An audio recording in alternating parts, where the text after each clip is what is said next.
I thought I had built the perfect life. Owen Mitchell, 33 years old, senior accountant, pulling in a solid 6 figures analyzing numbers that never lied. Unlike people, apparently. 4 years ago, I married Claire Hart, a stunning 25-year-old with honey blonde hair and a smile that could make a man forget his own name. We had an arrangement that seemed ideal. I would be the provider, the rock, the foundation of our future, while Claire would transform our suburban 3-bedroom house into a home. For the first 3 years, it worked flawlessly. I'd come home to the smell of dinner cooking, to a wife who greeted me with genuine enthusiasm, to conversations about our future children and weekend plans. Claire seemed content managing our household, decorating rooms with careful attention to detail, hosting dinner parties for my colleagues where she charmed everyone effortlessly. I trusted her completely, why wouldn't I? She had no financial worries, no job stress, no reason to be anything but grateful for the life I'd provided. The house was mine alone, purchased before our marriage, mortgage in my name only. Claire had access to credit cards, a generous monthly allowance, freedom to shop and lunch with friends whenever she pleased. She drove the Honda CR-V I'd bought her 2 years ago, lived in comfort I'd worked 60-hour weeks to afford. What more could she want? But 6 months ago, something shifted. The change was so subtle at first that I questioned my own perception.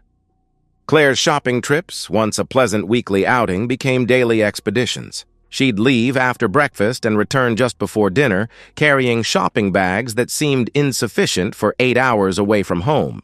When I'd ask about her day, her responses became vague, dismissive. "Oh, you know, just browsing. Had lunch somewhere? Lost track of time," she would say with a wave of her hand. The details were always missing. "Which stores? Where did you eat? Who did you see?" Her answers floated on air, substantial as smoke. I started noticing other things with the methodical attention that made me successful at catching financial discrepancies. Claire showered immediately upon returning home, even on days when she claimed to have done nothing but walk through air-conditioned malls. Her phone became a permanent appendage, constantly buzzing with messages that made her smile in ways I hadn't seen in months. She'd angle the screen away whenever I approached, protecting it like state secrets. Her appearance changed, too. Makeup for grocery runs, designer outfits for errands. Perfume applied with the care of someone expecting to be noticed, but not by me. Last Tuesday evening, I found a receipt in her purse while searching for my car keys. Riverside Cafe downtown, 2 cappuccinos, 2 lunch entrees, total $47.83. When I mentioned it casually over dinner, Claire barely paused her fork. "Oh, I ran into Sarah from college. We grabbed lunch and caught up," she replied without looking up from her plate. But she didn't offer Sarah's last name, didn't mention what they discussed, didn't suggest we invite Sarah and her husband over sometime.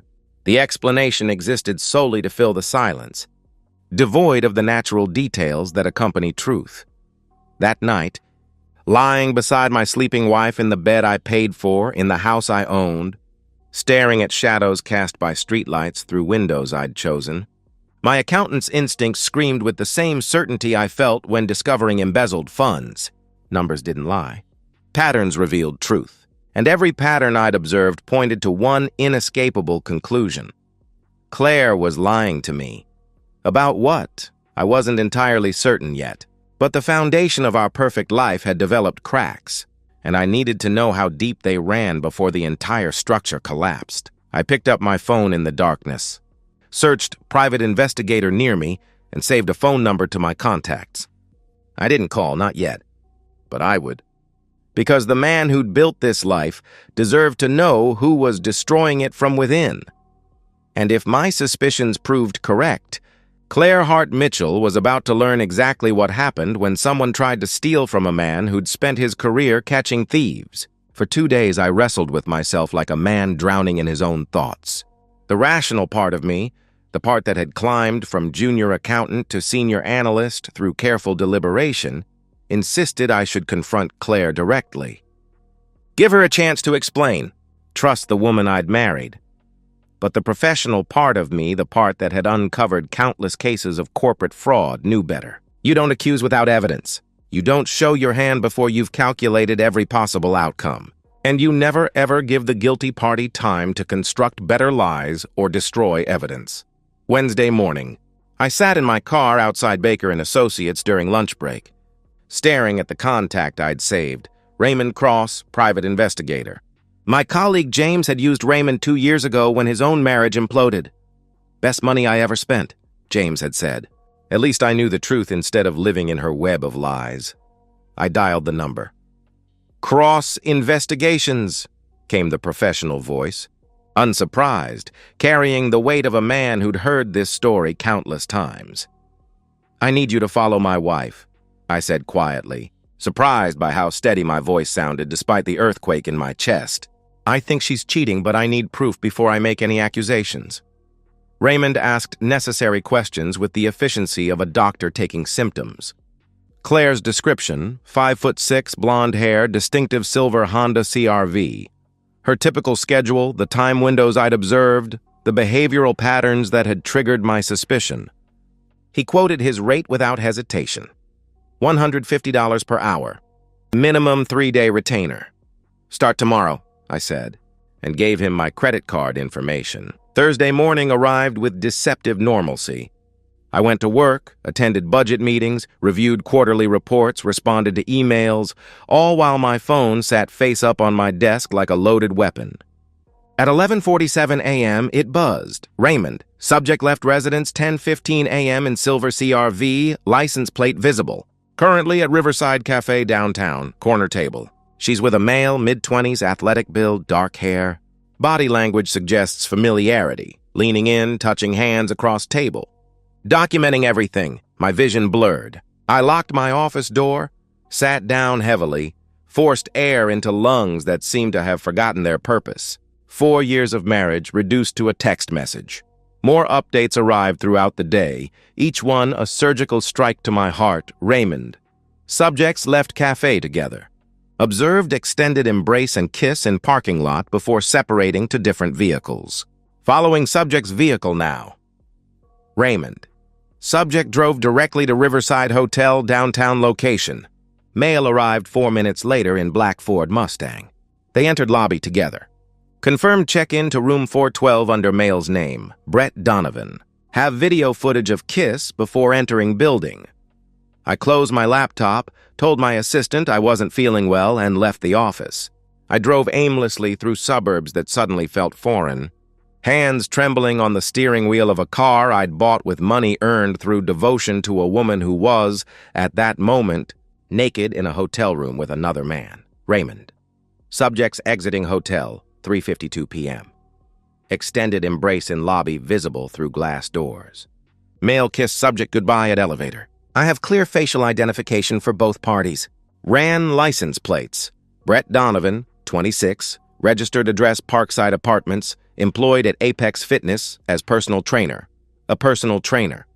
26 years old. I almost laughed at the cliche, but laughter required breath I didn't have.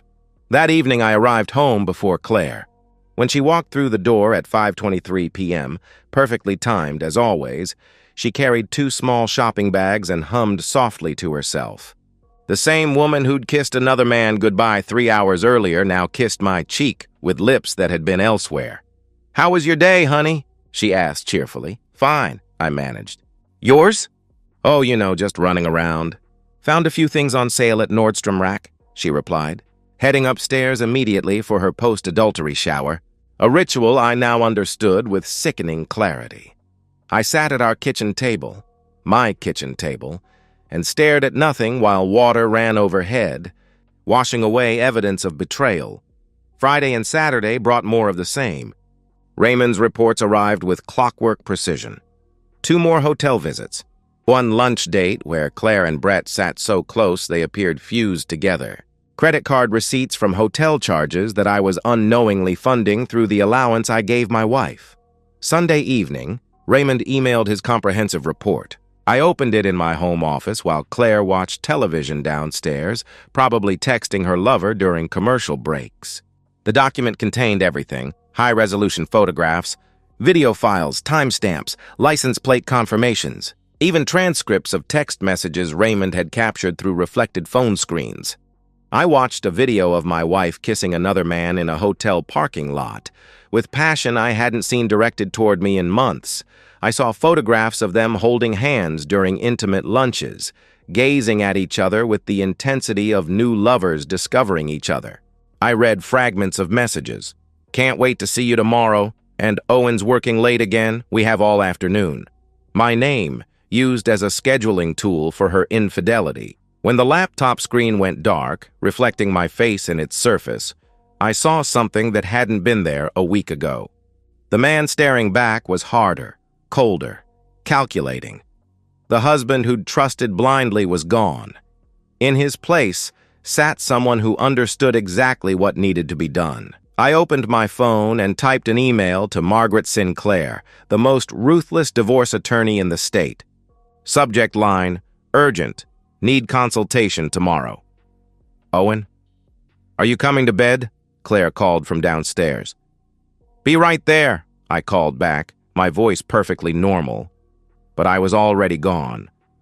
The man who'd loved Claire Mitchell was dead. The man who would destroy her was just beginning. Monday morning, I called in sick to work for the first time in 3 years. Claire accepted my explanation of a stomach bug without question. Why would she doubt the husband she'd been deceiving? For 6 months? I waited until she left for her morning errands before driving to downtown's legal district. Margaret Sinclair's office occupied the top floor of a steel and glass tower that pierced the sky like a blade. Her reputation preceded her through the marble lobby. The divorce attorney who'd dismantled 3 prominent politicians, 2 CEOs, and a celebrity chef with surgical precision. Rumor claimed she'd never lost a case where adultery was involved. Sitting across from her mahogany desk, I felt like I was consulting a general about war strategy. Margaret was mid-50s, silver-haired, with eyes that could dissect lies at 50 paces. I slid Raymond Cross's complete investigative report across her desk without preamble. "I need a divorce," I said simply, "and I need her to get nothing." Margaret examined the materials with the methodical attention of a pathologist. Photographs, videos, hotel receipts, text message captures, license plate confirmations. She absorbed every detail while making precise notes on yellow legal paper. 20 minutes passed in silence before she looked up.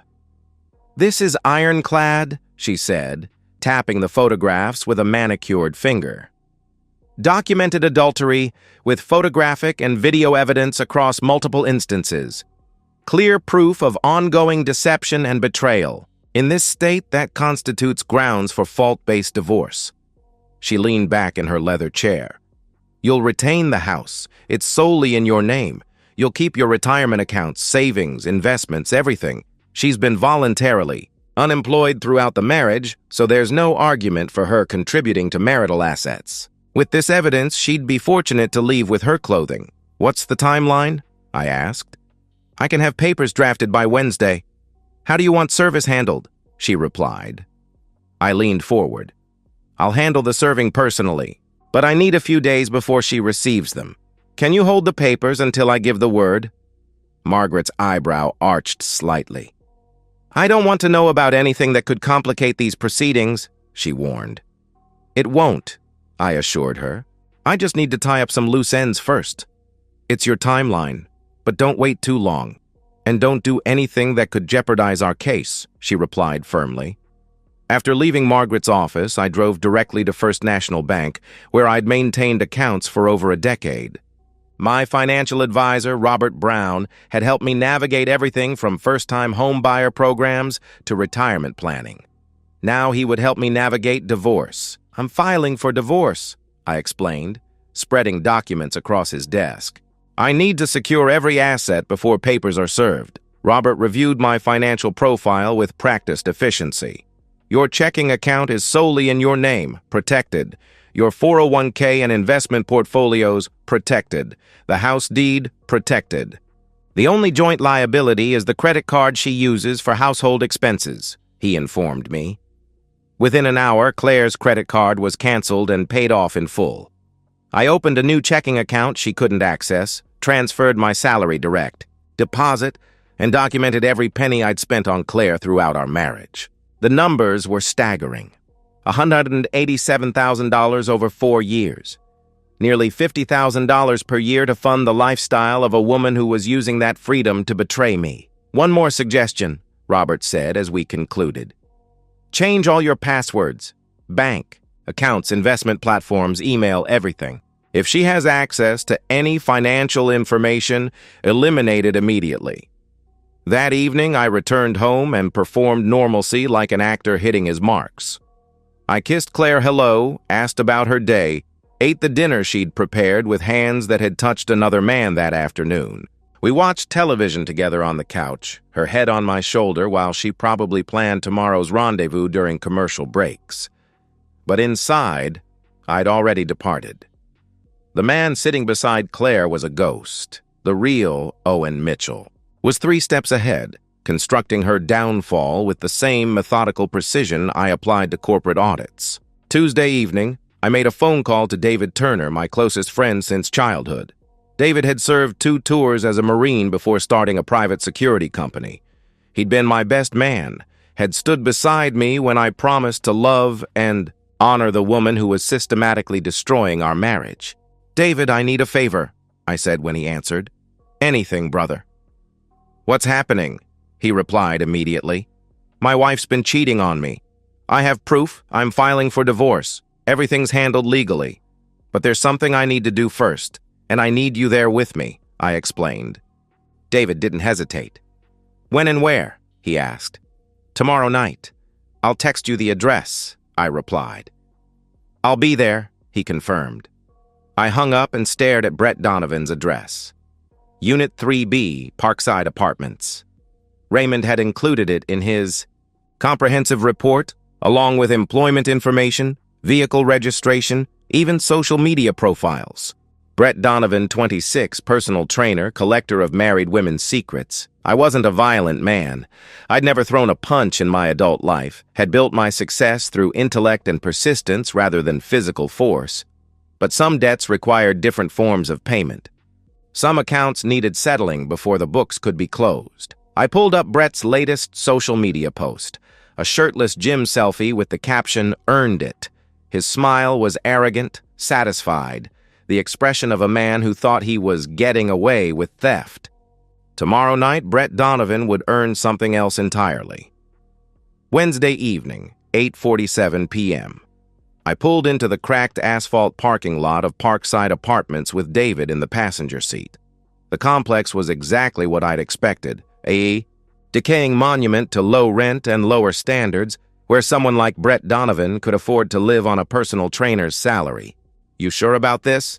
David asked. His tone carried no judgment, just the practical concern of a man who'd seen violence and understood its consequences. "I'm sure," I answered. We climbed the exterior staircase to the second floor, our footsteps echoing in the humid night air. Unit 3B sat at the corridor's end, bass-heavy music thumping through thin walls. I knocked with the authority of a man demanding payment on an overdue debt. The door opened.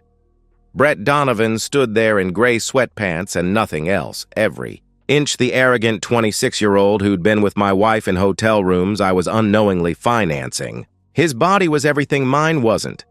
Young, sculpted, built for the kind of physical passion that apparently mattered more than 4 years of devotion and financial security. "Yeah," he said, annoyed at the interruption, probably expecting a neighbor complaining about the noise. I didn't speak. I shoved past him into the apartment, David following immediately behind. Brett stumbled backward, confusion shifting to alarm as his situation became clear. "Whoa! What the hell? Who are you?" he demanded. "I'm Claire Mitchell's husband," I said coldly. The blood drained from his face like water from a broken dam. "Oh, shit. Man, look, I didn't know she was—" he started desperately. "Liar!" I cut him off, my voice ice. "She's been married for 4 years. She wears a wedding ring. You knew exactly what you were doing when you started seeing her. I swear she said she was separated. She said her marriage was—" he pleaded. My fist connected with his jaw before the excuse finished forming.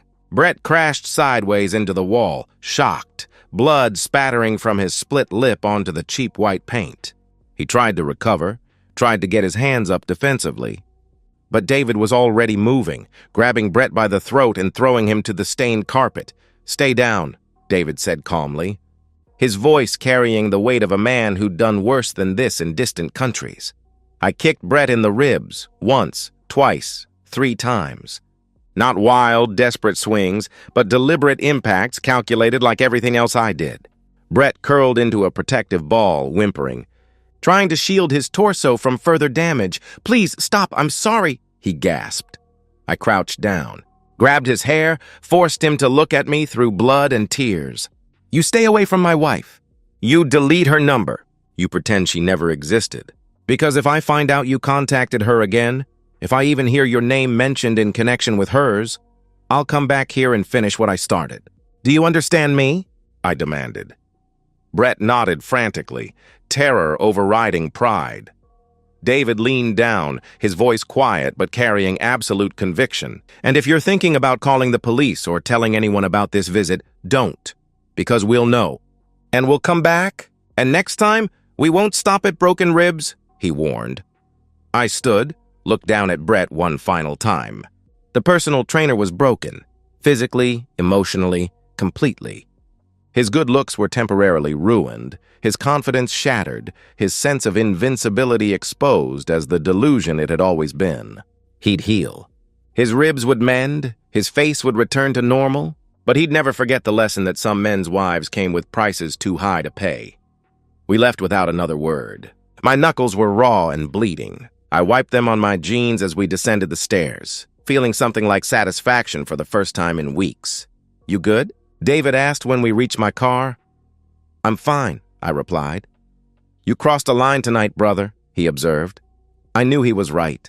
The Owen Mitchell who'd built a life through careful planning and legal channels was gone. In his place stood someone willing to use physical violence to protect what was his or to punish those who'd taken it. "Then make sure it was worth it," David added. I drove home through suburban streets that felt different now, changed by what I'd done and what I was about to do. Claire's Honda was in the driveway. She was already back from wherever she'd told me she was going tonight. Probably had met Brett earlier in the day. That didn't matter anymore. I walked inside.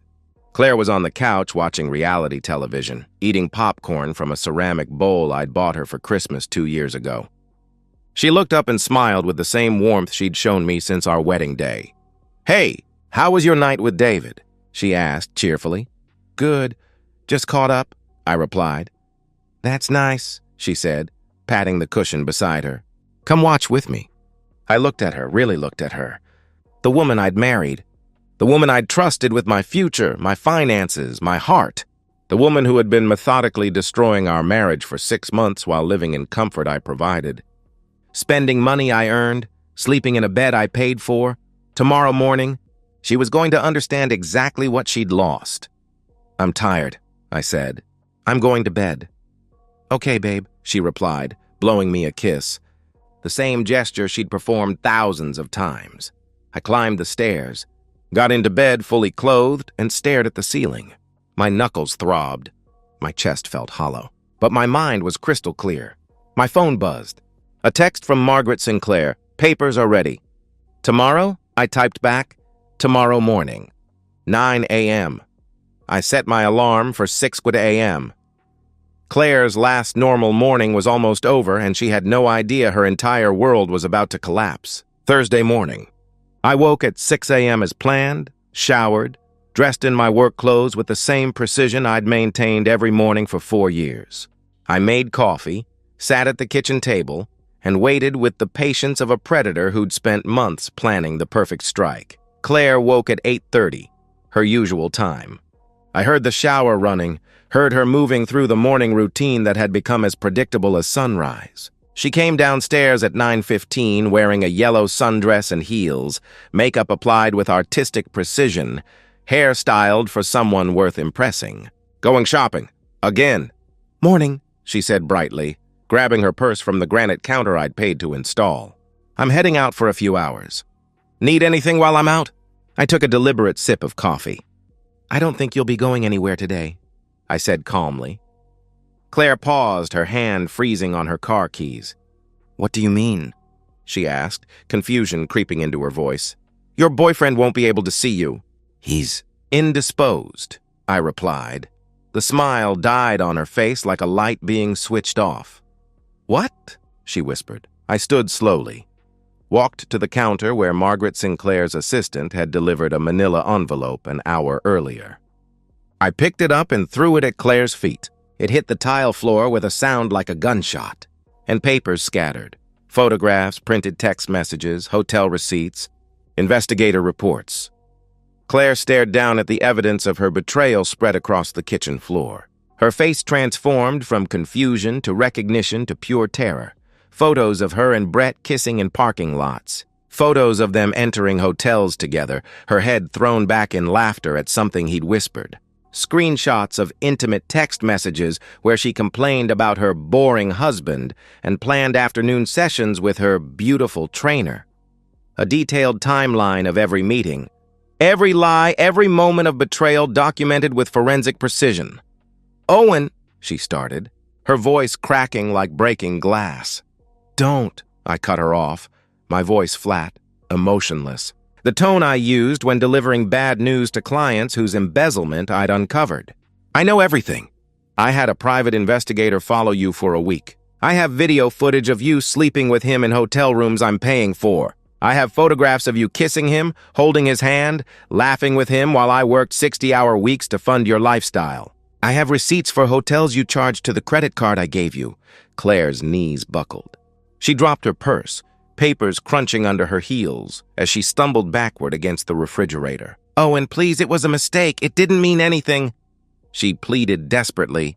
It didn't mean anything? I asked, my laugh cold, sharp enough to cut. You've been seeing him for 6 months. You lied to me every single day.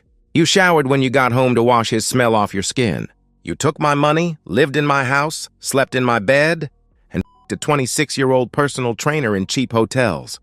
Owen, I'll end it. I'll never see him again. We can fix this, please, she begged. It's already ended. I made sure of that last night, I informed her coldly. Claire's eyes widened, genuine fear replacing calculation. What did you do? She asked, terror creeping into her voice. I paid Brett a visit. He understands now that you're off limits. He won't be bothering you anymore, I explained. I stepped closer, towering over her as she pressed herself against the appliances I'd purchased. But it doesn't matter, because you're not going to be here, Owen. Please, she sobbed, tears streaming down her face, destroying the makeup she'd applied for a man who would never see her again. I love you. I made a mistake. Please don't throw away everything we have. Everything we have? I replied, my voice rising for the first time. 4 years of suppressed rage finally finding release. I gave you everything. I paid for this house, I paid for your car, I paid for your clothes, your food, your shopping trips, your hair appointments, your gym membership where you probably met him. And you used all of it, every single dollar I earned, to support a relationship with another man. I picked up the divorce papers from the counter, the ones Margaret had filed electronically that morning while Claire slept peacefully beside me. I threw them at her chest. She caught them reflexively, her hands shaking so violently the papers rustled like autumn leaves. I'm divorcing you. The papers are already filed. With the evidence I have, you'll get nothing. No alimony, no property settlement, nothing. The house is in my name. Every bank account is in my name.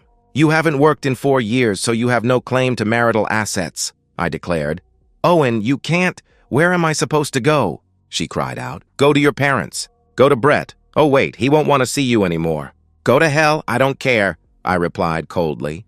I walked to the front door and opened it wide, morning sunlight streaming across the threshold.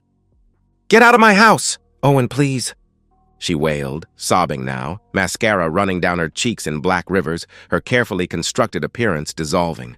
We can go to counseling, I'll do anything. You don't understand, do you?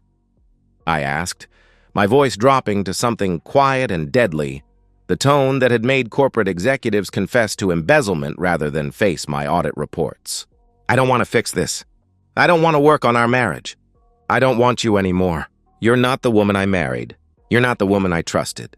You're nothing to me now. Claire tried to move toward me, reaching out with desperate hands. I stepped back. If you're not out of this house in 10 minutes, I'm calling the police and having you removed for trespassing. You have 10 minutes to take whatever you can carry. Everything else I'm donating to charity or burning in the backyard, I stated firmly. Owen, she started. 9 minutes, I interrupted. Claire collapsed on the entryway floor, sobbing so hard her entire body convulsed. I watched without emotion, feeling nothing but cold satisfaction as the woman who'd destroyed our marriage finally faced consequences for her choices. She eventually pulled herself up, her legs unsteady, and stumbled upstairs. I heard drawers slamming, hangers clattering, the sound of someone whose world had just imploded trying to salvage anything from the wreckage. She came back down carrying a suitcase stuffed with clothes, toiletries, her laptop, the belongings of a woman who'd gone from homeowner to homeless in 15 minutes. At the door, she looked at me one last time. Her face was destroyed, red, swollen, streaked with tears and smeared makeup.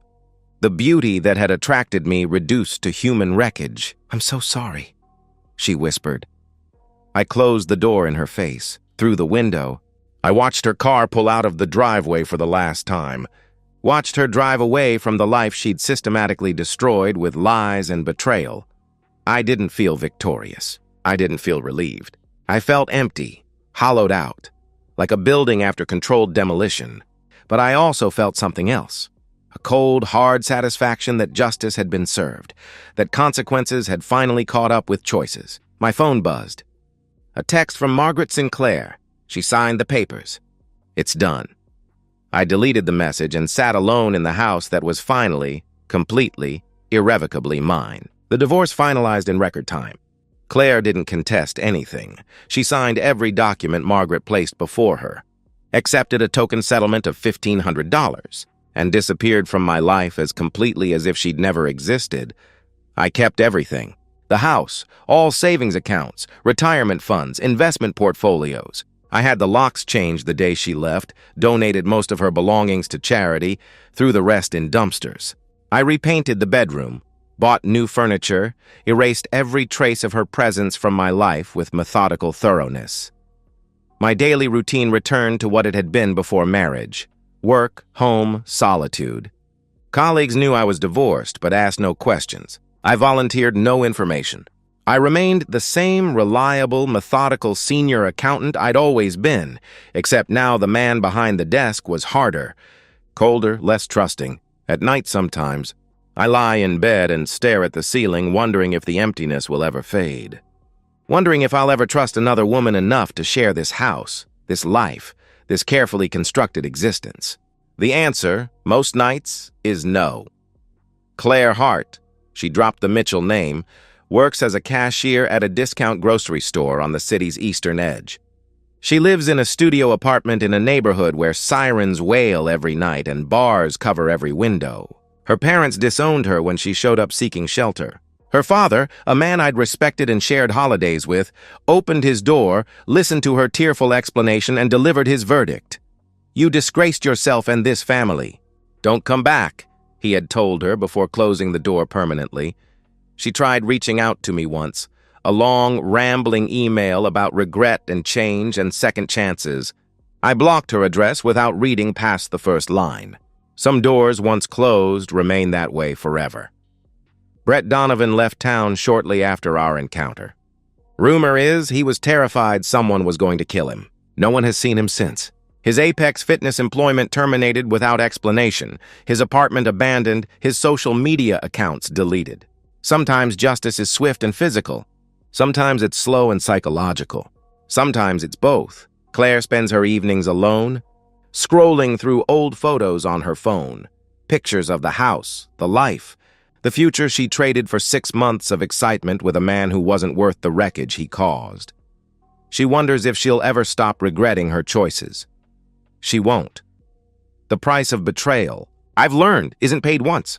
It's paid every day, in every consequence that follows, in every door that closes, in every night spent alone wondering what might have been if different choices had been made. I sleep well now. In my house, in my bed, in the life I rebuilt from the ashes of her destruction. And sometimes, in the quiet moments before dawn, I think about justice, how it comes slowly for some, quickly for others, but eventually, inevitably, for everyone. Claire Hart learned that lesson too late. But she learned it completely. That, I suppose, is enough.